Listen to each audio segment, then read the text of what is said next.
Hello and welcome to the second edition of Notebook. On this edition we'll be visiting the high school, Terrell Middle School, School 1, and McGinn.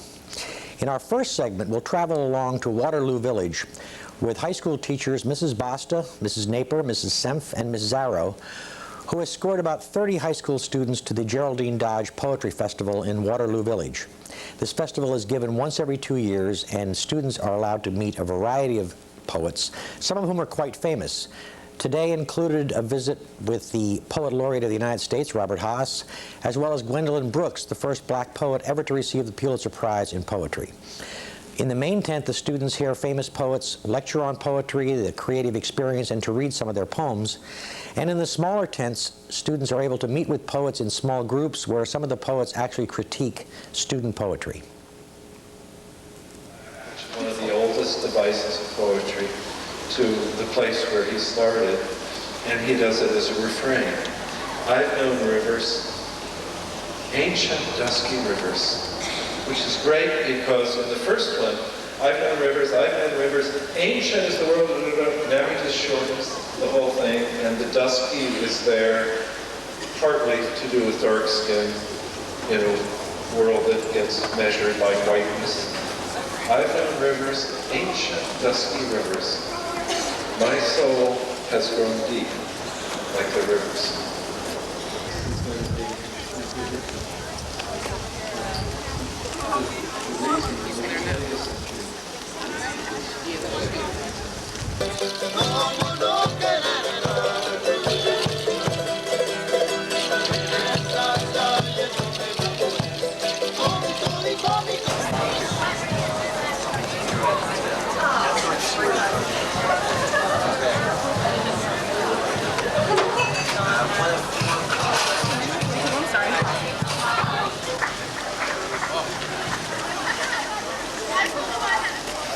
Right there.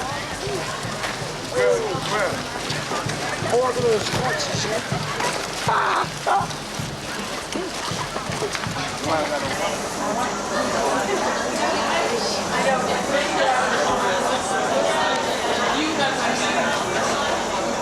Kid, a great wonder to everybody then, and we're delighted to have her back.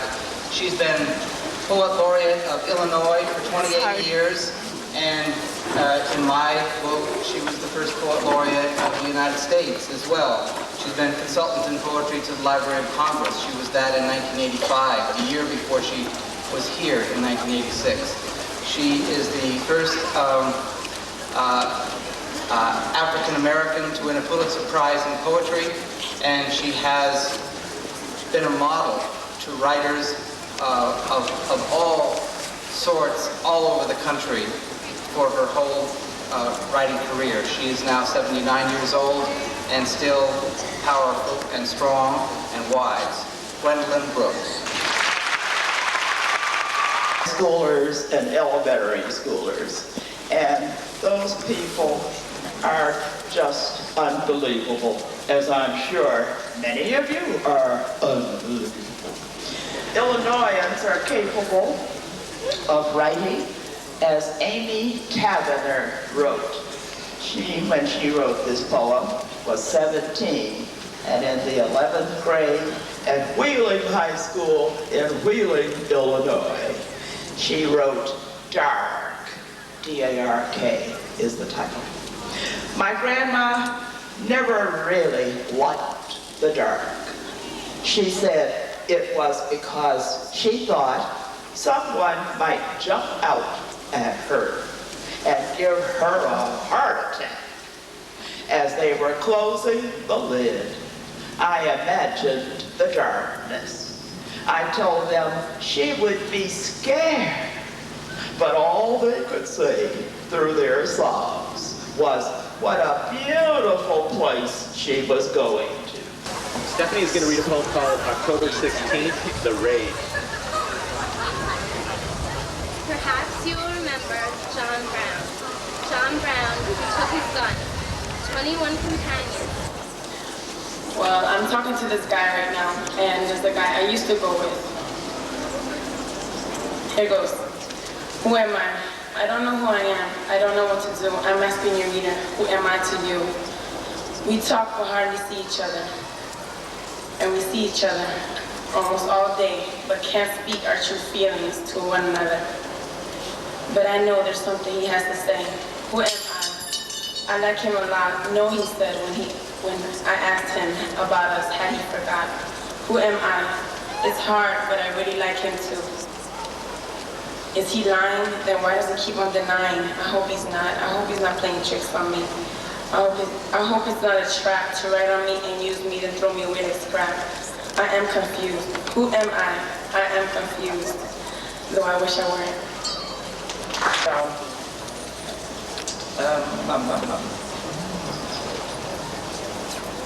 I won't go through this now, but I will leave a card, and if you would like copies of any of the books that I've mentioned to you, or direct.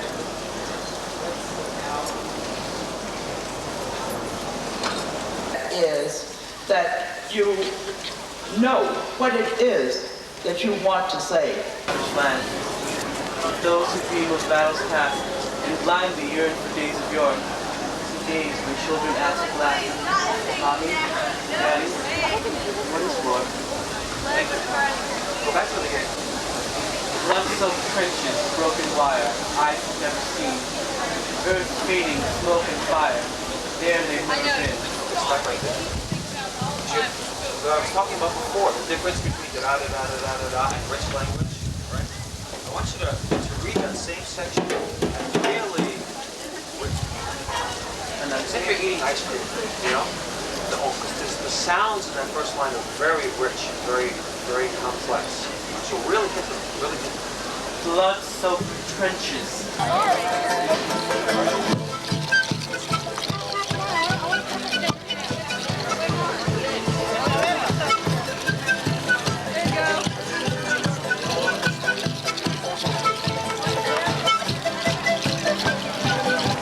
I did steal your Rolex to keep track of time you never spent with me. I did steal your glasses the night you never came home. I broke them, I stepped on them, I threw them, then threw them away. Because I never wanted you to see the pain you're causing, the scars you're leaving. Part 2. Dear Dad, all this time I was mad at you because all my life I believed parents should be together forever. But now I believe true love is forever. I know it's Mom you left, and I know that you truly love me. So I bought you a new pair of shoes to make it easier to walk back into my life. I bought you a new watch so you can keep track of time we spend together. I bought you new glasses so you can see me, look you in the eyes and tell you I forgive you, and I love you forever. Thank you.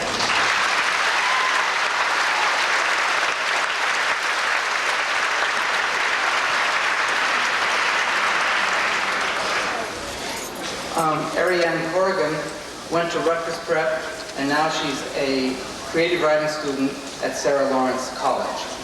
Ariane Corrigan.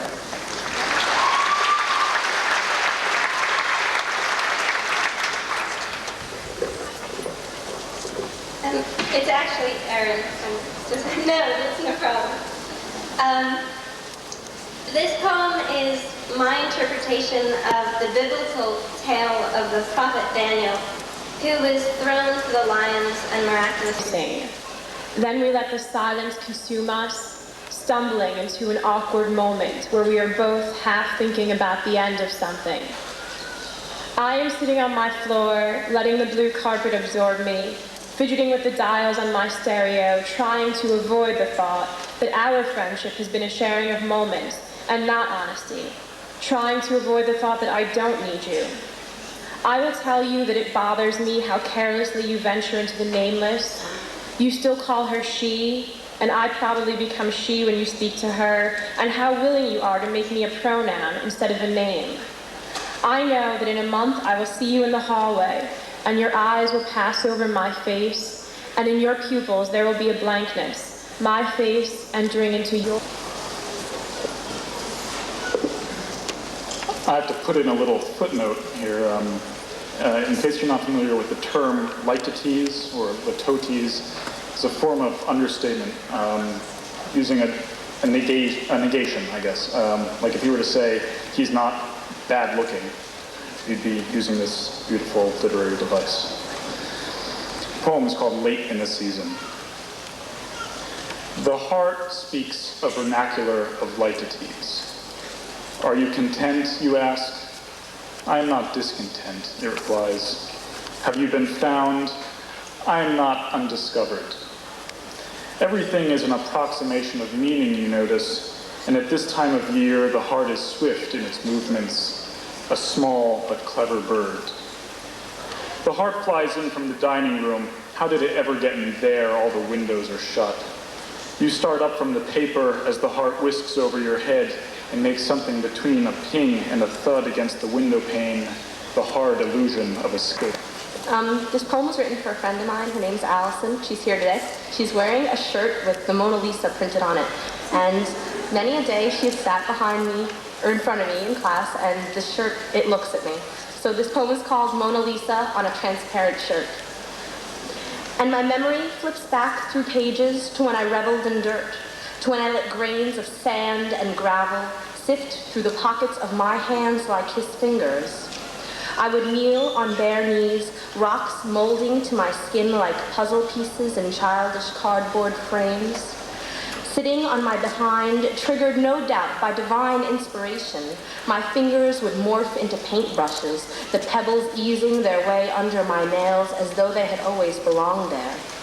In my youth, my painting would be of single color, deep earth shades decorated with the gifts of the ground, tree and human being synonymous. In my childhood, figures lost their curves to geometric drawings.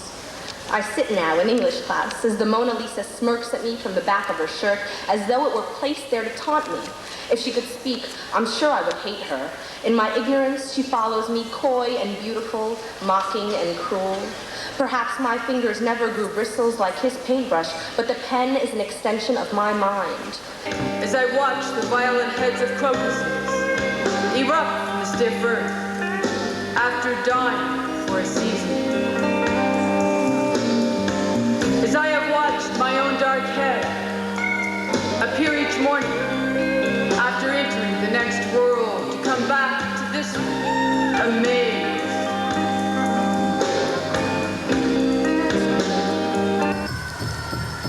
Every day is a reenactment of the creation story. We emerge from dense, unspeakable material through the shimmering power of dreaming stuff. This is the first world and the last.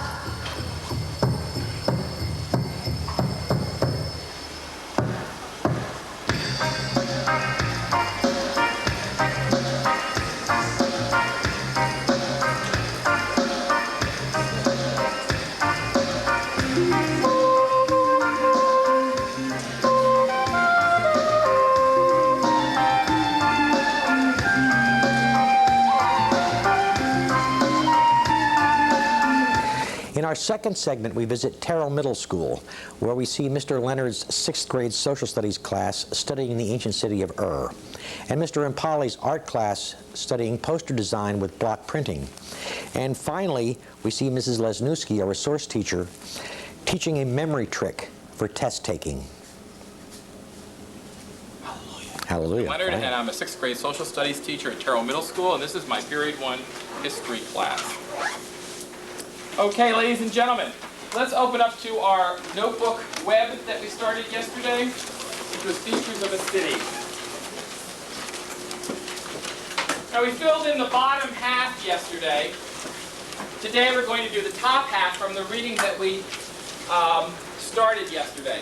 So let's go through the two bottom subtitles just to make sure that we have everything the same. First of all, give me the first subtopic, Arpan. Planning, Planning and leadership, and that involved what two groups of people in a city? Yes, Mr. Rodriguez. Priests and kings. Were they the same as far as ability and the same as far as the same amount of power? Did they have the same power? Who remembers? Arpan?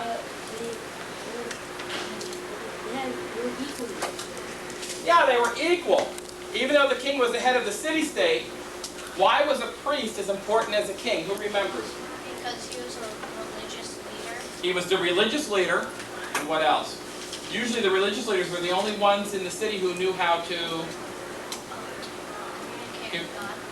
communicate with God and also communicate by writing and being able to read communication. So they were very, very important to the king.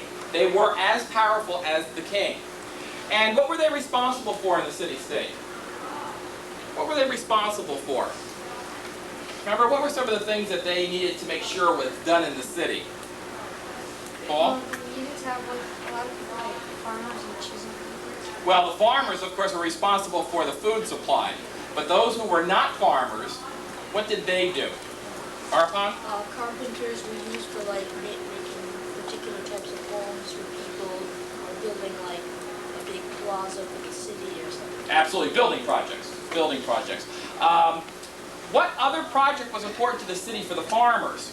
Remember, they lived in a very arid, dry area between two rivers. Irrigation. Yes, they were the first to start an irrigation system. So they were responsible for that.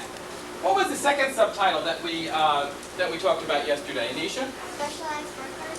Specialized workers. We said that once there was what type of food supply? Michael? Surplus. Once there was a surplus, we didn't need all those farmers. And think about the farmers and the merchants and the teachers and the craftspeople. Will they make up the general population? Will they be the largest social group? Absolutely. And we find that time and time and time again. That trade. Near and far. Now, before we answer this, let's think about where Ur was located. Where was it located? Paul? In Iraq. What is now present-day Iraq. And if we think about the environment of Iraq, what type of environment is it? Tomo? Hot, arid, and very dry. It's hot, arid, dry, very desert-like in many regions, which means, does their environment have all the essential needs that they have to have? Does their environment give them all the things that they need? Marpan?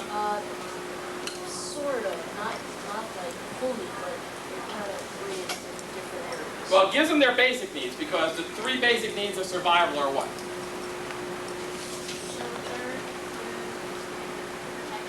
Yeah, or clothing and protection. Shelter, food, and clothing. Therefore, your environment must fulfill those three needs for the civilization to be successful. After that, anything else that they may need or want has to come from where? Michael? Trade. Has to come from trade. Now, the one essential thing that was missing in Ur was what? What was one natural resource that was missing that they really needed? Yes? Water.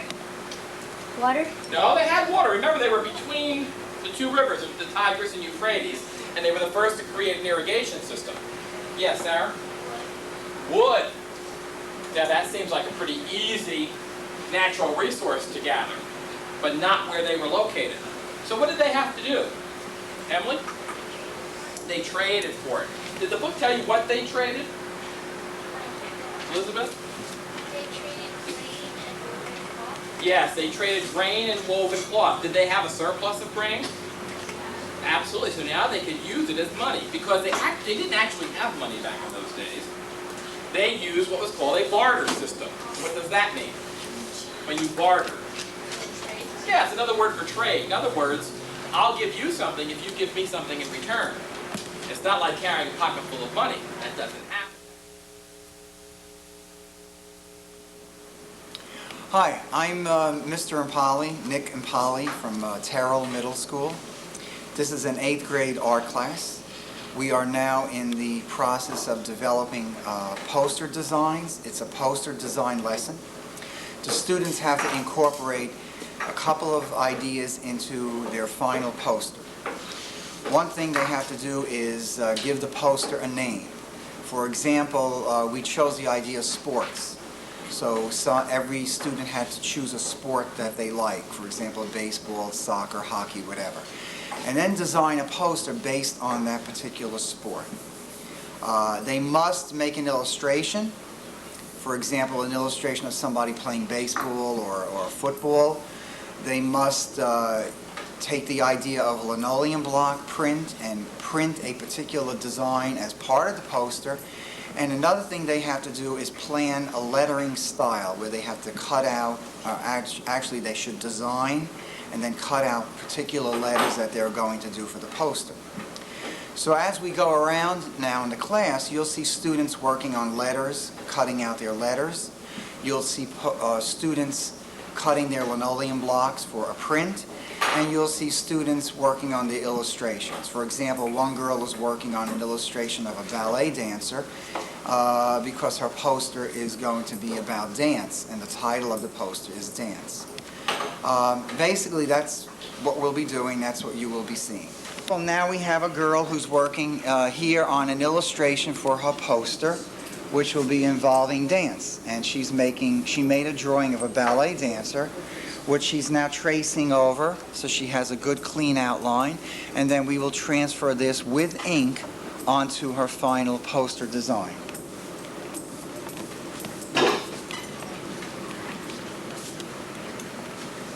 And here we have a young lady cutting out her linoleum block. She's making a design, of a ballet toe shoe, which she's going to use in her poster. This person also chose dance for her poster design. This block will eventually be printed. As we go around, you'll see other people printing their linoleum blocks. Thank you, Katie. Yeah. We have a student cutting out his letters for his poster. Here's a sketch. Maybe you can shoot this.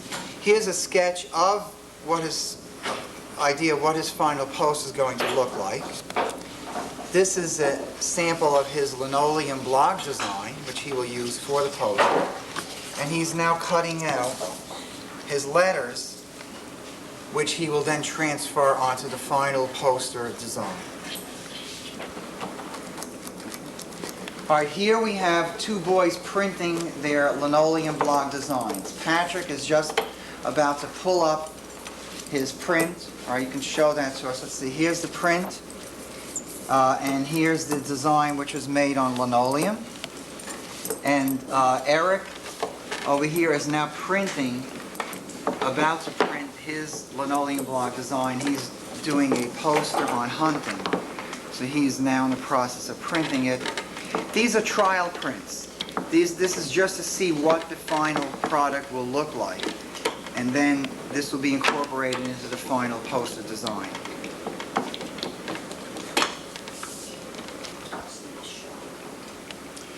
All right, here we have an example of a finished poster which incorporates the lettering style, an illustration here of a baseball player, and this is the linoleum block print which is made in a repeated pattern which is flipped up and down across the poster. This will give you an idea of what we're working towards the final product. Lettering, illustration, and linoleum block print.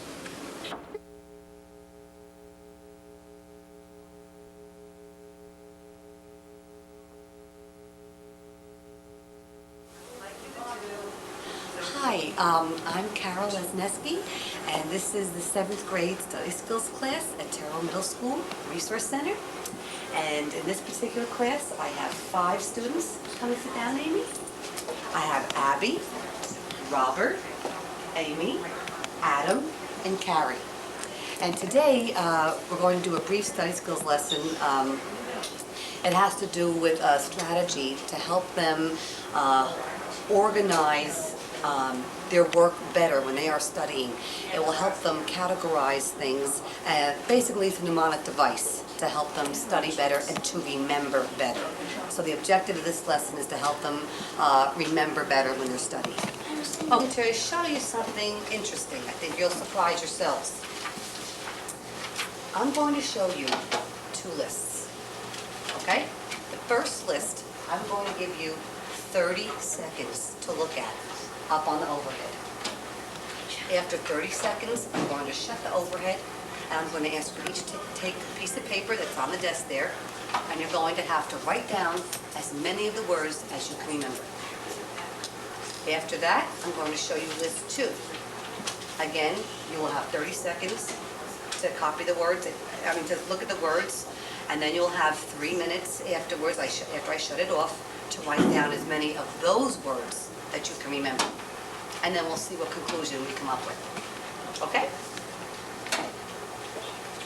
Just 3 seconds. For now, I'd like to Please get look at the list.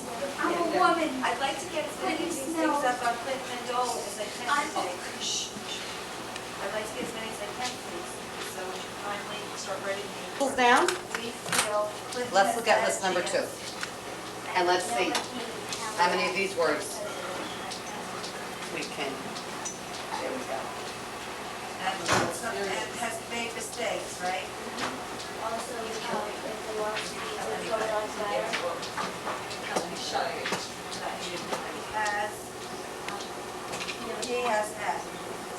He has much experience as a senator. Now this gives you the basis for your paragraph. List. You don't have to be first and 10, and how many from the second You just list? have to back up. All I'm talking about here is backing up. And that's exactly how many there were, 12. Robert, how about yourself? How many did you remember the first time? Eric, are you all set? 8, second time? Choice and what you're doing. Very good. 10 the first time, 11 the second. How about you, Adam? 6. Okay. Carrie?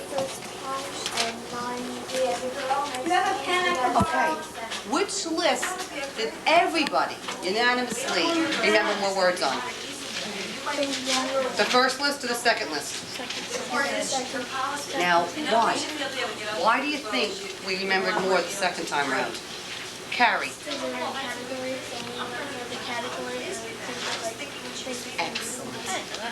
Excellent. That was the whole key to this little lesson. That you can see that as a memory trick, if you can learn to categorize information, you'll be able to remember it better. And Robert, if you remember it better, then what? Why is it so good that you can remember it better, the information? Amy? So that if you're on the test and you find a question that you don't know, you can remember it, then you will. Very good. This is like a little memory trick you can use when you're studying for tests.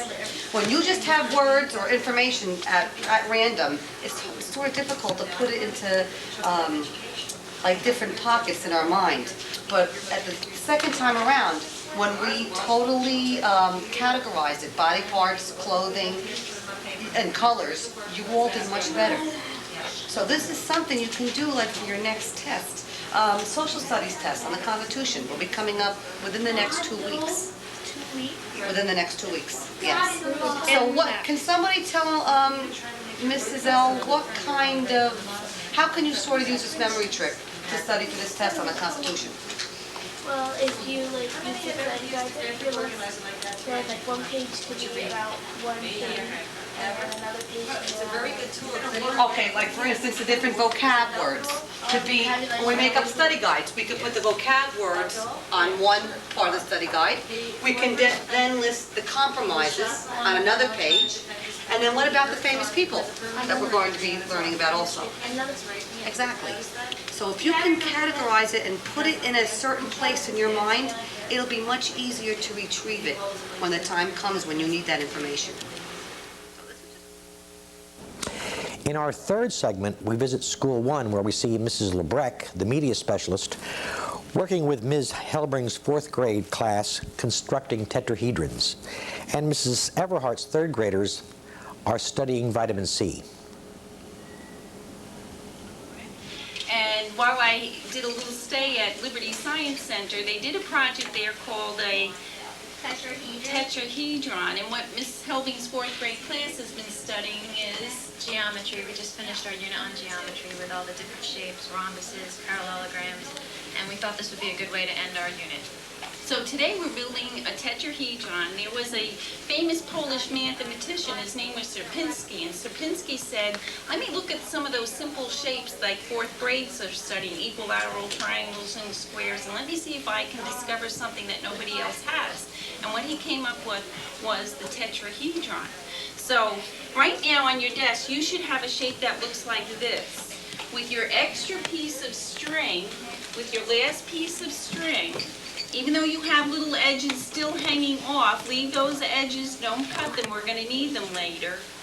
Take your string, watch Mrs. Lebrecht first, okay? I'm going to tie it not to the ends that have the string hanging off, not where the straw meets in the middle. I'm going to tie it to either one of the free ends. And you're going to tie it, make a little knot, and that's for the last straw, your 6th straw. Watch me first, okay? I'm going to feed that through.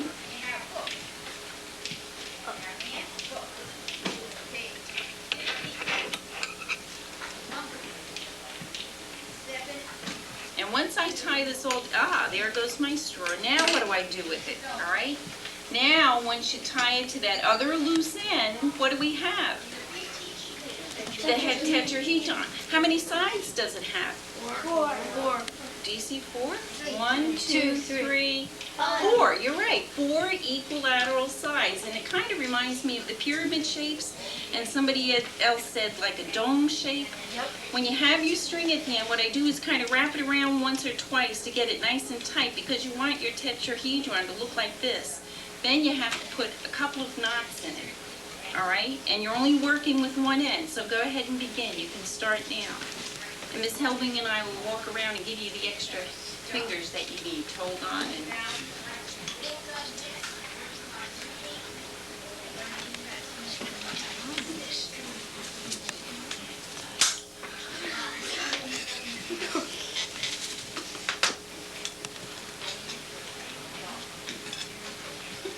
Okay, you got it?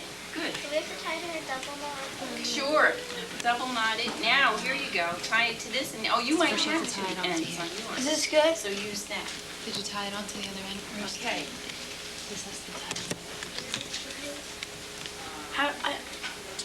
Okay, you got it. It's tied. Okay, now feed your straw. Okay, the free end.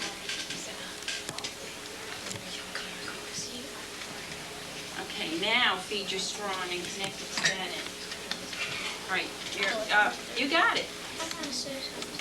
There you go. You need an extra hand? Yeah, I think you got it. Now what do I do? Now you're going to feed your last straw on to that string, thread that straw through, and connect it to you. Yeah, that's perfect. Okay, what I do is just kind of wrap it around a couple of times to get it nice and tight. Now tie your couple of knots. Well, you're working, you have to kind of make a loop. Yeah, no, here, connect it if you go underneath once. See, and then tie it nice and tight. Do it again a couple of times and tie it tight. You got it. Oh, you know why? Because we tied this on the wrong end. You had to be on a free end. No, there's the connecting straw. This is a free end. Oh. I think you got it. Now, you might want to walk around being an extra hand to somebody else. There, yeah, there's your... Like this? Terrific. What, where is it? This? How can I put it on the right? You had it. This is it. Oh, you didn't tie it tight enough?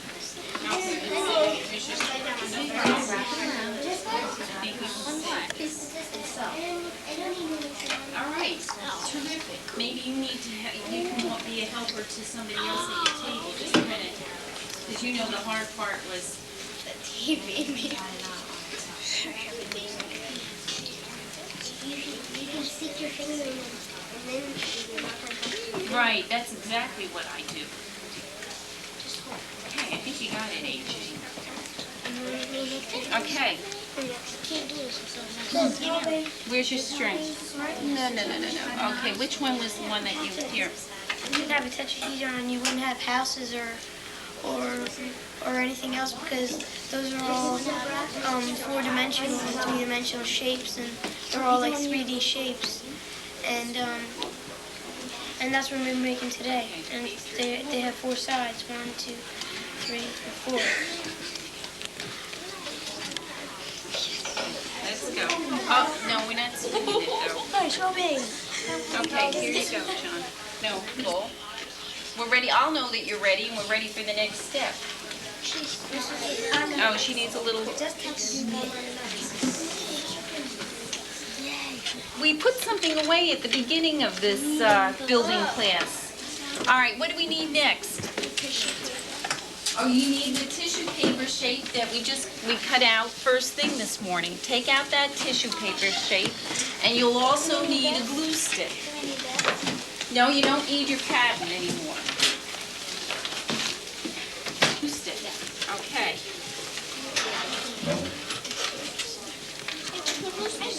All right. You need to sit down at your desk so you can see what I'm going to do. All right? Eyes up here on the board. Here's my shape. Here's my pattern that you cut out of the tissue paper. And you're only going to be, how many sides are on your tetrahedron? 4. You're only going to be covering up 2 sides. Now watch how this happens. Eyes up this way. When I put my straw shape on the tetrahedron, there's a shape that comes down the middle. Open up your pattern flat on your desk.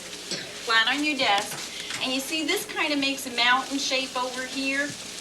Run your finger down the middle, because that's where one of your connecting straws is going to lay across. So it looks kind of like this. All right? And then I'm going to take my glue stick, all right? And all I need is 1 dab of glue down this end and this end, and then I take that piece and I just flip it over that straw. And that's what I have, so that you have like one edge hanging. Then I lay my opposite end, I just lay it down and I run the glue stick along that end.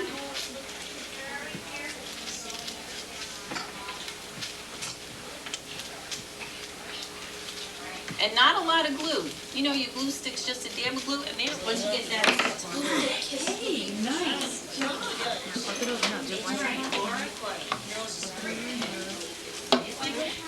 Yeah, a giant pan, and it looks almost like you could go on for infinity. Keep building this and building this, because we're going to put one on top of the other. All right, here you go. And it's going to make a multicolor one. There we go. All right, no, we're not flying kites. Okay, Terry? Yeah. Now, should this be on the bottom? Should I have tissue paper on the bottom, or should it be free on the bottom? And how about... Black one, come on over. Okay. See, we're going to connect these on the edges with that extra string, and then we put the topping on the cake. 1 more piece right here, and now we'll have a 4-sided tetrahedron. Shrenick, and all right, there we go. We need to get this on, and I need an extra hand. So how about you tie this on here? You tie, let's see, this is going to be kind of hard. Can you work with that?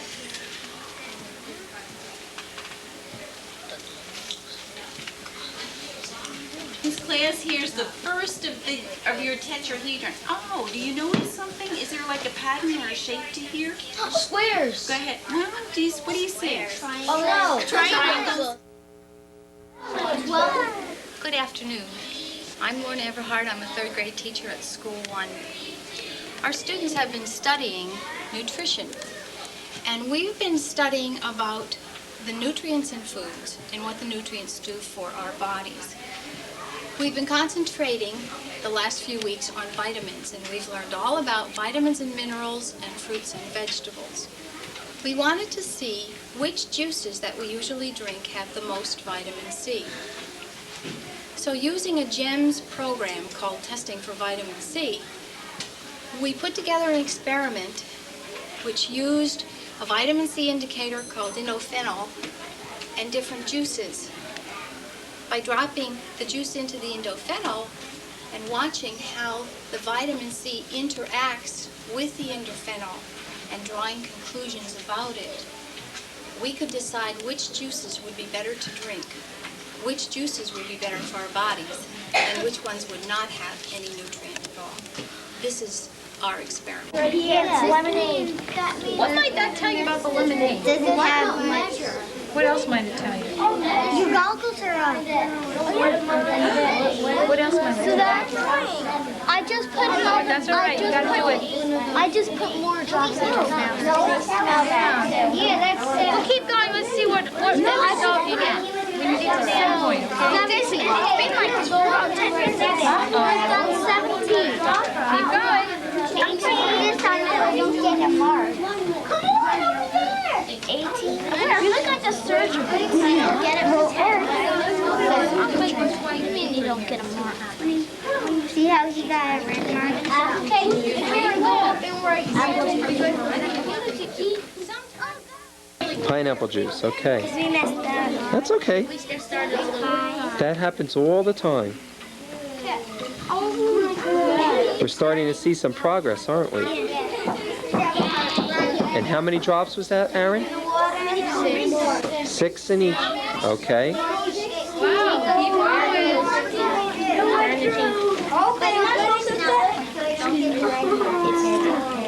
Okay. Careful. What do you think? Do we need to add more? Yeah. Make your observations close now. Once it starts getting near the same color, make sure your observation. Try it on a white piece of paper. That sometimes helps. Not mine. That's good. Good idea. Michelle, that was a good idea. What do you think, boys and girls? Yeah. Same? Yes. Aaron, does everybody agree? We're on 7. How many drops? 7. 7. Okay, let's make sure we record it on our sheet. Go right 7. The recorder puts it up on the easel. Oh, wait. Where they put it on this? So, Wow, we're seeing consistent results here. okay, I think going. All right, now 24. I'm stirring. Wait, 20. What are you doing? Wait, I was the measure. Give it a little time. Give it a little time. See if that's it. And what were you? That was get on with the light. There! 22 is the measure. Now we get she has to bring it up here. Did you pass? Everybody pass their new card to the new person? Wait, no, you have to. I had to. How much was Okay. Now you're all right. Okay. Who's doing the green? That's Shanice. You're doing the measuring now, right?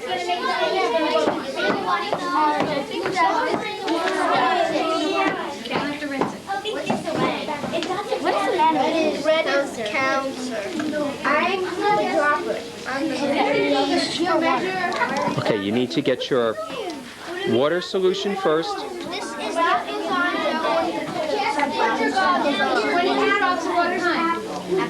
You need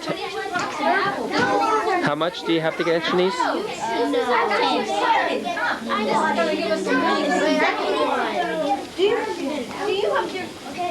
Wow, this is really good results. Make sure you have your 10 milliliters. They got 22. They got 22. Man, you probably got one. They're talking about table. One got 22. Okay. Be careful that we don't spill anything, guys. Who's going to be the dropper? What are we testing now, dear? Apple juice. Okay, hon. You add how many drops at a time? 1, and you're going to count as well? Okay, are we all set there?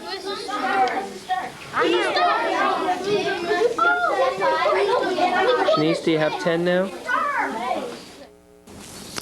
In our final segment, we visit McGinn Elementary School, where Mr. Arno's 5th graders construct genealogy time charts, and we are treated to a performance of the Cleveland Ballet Dancing Wheels. Okay, welcome back to the 5th grade classroom. My name is Anthony Arno at McGinn Elementary School. What the 5th graders are doing is they're constructing a timeline in our genealogy study. Right now they're working on their main line. Every single year of their life equals 1 foot, and these smaller numbers, which are spaced 1 inch apart, they represent every month in their life. The students have researched with worldly events, global events that have happened in their lifetime. For example, here in 1993 we have the Great Flood that hit the Midwest. And below the timeline are the personal accounts of what has happened in the students' lives. So here, this particular child lost her top tooth in 1992. It looks like it was June of 1992. And wherever possible, the students came in with pictures to show the events as they took place in their life. Okay, you got to find where you're going to measure it on 8 and keep it at that mark. Well, not that way because your line's going to go this way. You want it to go like that. Now what you're going to do is you're going to grab the yardstick and measure it up. And you're going to make one straight line. So let me see you go down the line, marking it right where that line is. You're making your mark this way, not that way. All right? Sometime today. Sorry. Now I have to. No, sometime today. Okay. Good. You're going to have to ignore these lines. Because those lines are going to confuse you. Just erase these. The ones going vertical. Yes, that way. All right, so you have to go all the way down near its taper. How we doing here, Amanda? Good. Make sure you guys are using inches and not metric, okay? Before you make your up and down your vertical lines, you might want to do your horizontal line in marker. Okay, because it might cover this up, depending how thick your marker is. Okay.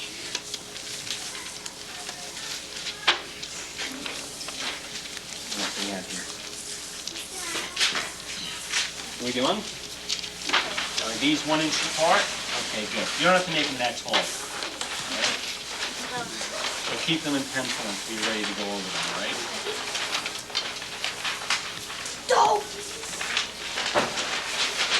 What's the matter? Oh, you don't have to do that. We did that. You don't have to do that yet. Oh, okay. So just do them 1 inch. If you're not sure, do it in pencil first. Okay? Okay, then we just keep going. All the way down the line, yeah. And what this is every single month of your life is a mark here. So there's, obviously, it's going to be a lot. Okay. All right? I think you'd be better off trying it in pencil first. And then let me look at it before you do it in marker.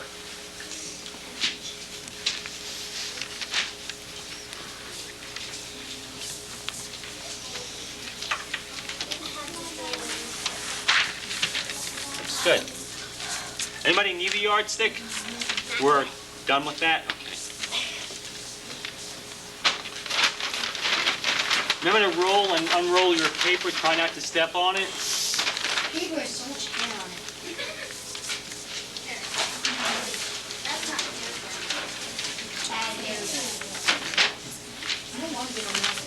Good. Looks good. You're pretty safe there. Pretty bold using the marker first. Good. You were around for a lot of months, huh?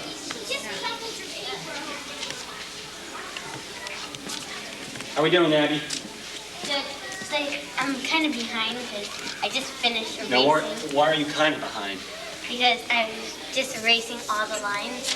Oh. Okay, what do you mean by you didn't get it perfect? The horizontal, the vertical lines? Yeah, this one. Oh, okay. All right, it looks pretty straight. You notice you're right on top of it. When you look down the line, look down the paper, 12 feet long, 10 feet long, it's not that bad. Because you can drive yourself crazy. So just line this up and go right down the line with the yardstick.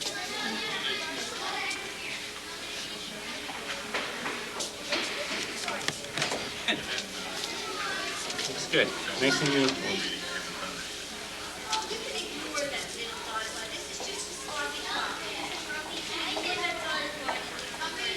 So how many marks do you think you're making, Abby? How old are you?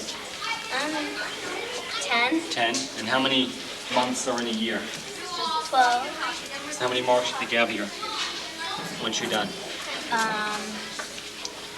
Come on, think. 12.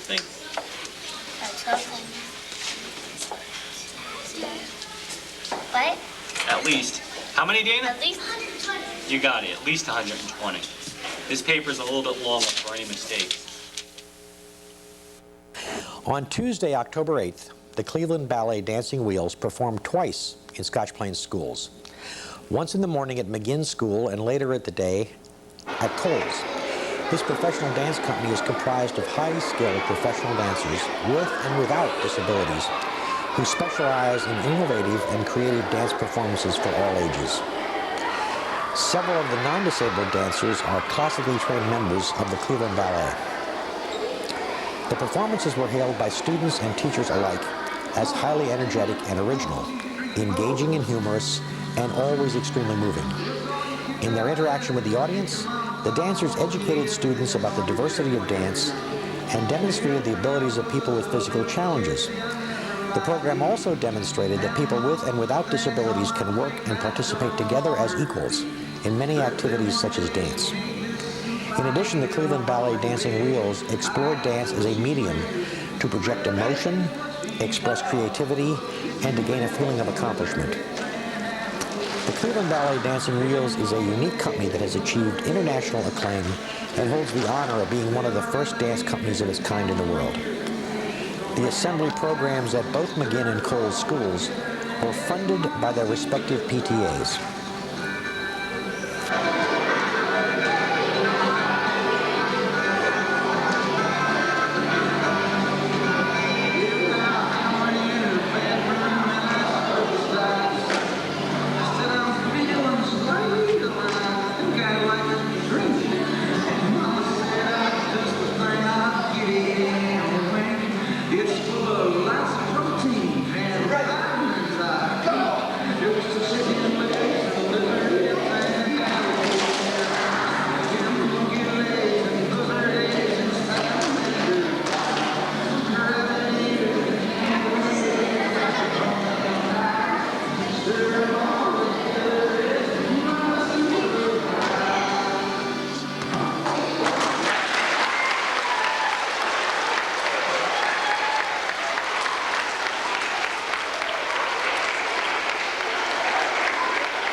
We hope you've enjoyed this edition of Notebook. I'm your host, Jim Tuttle.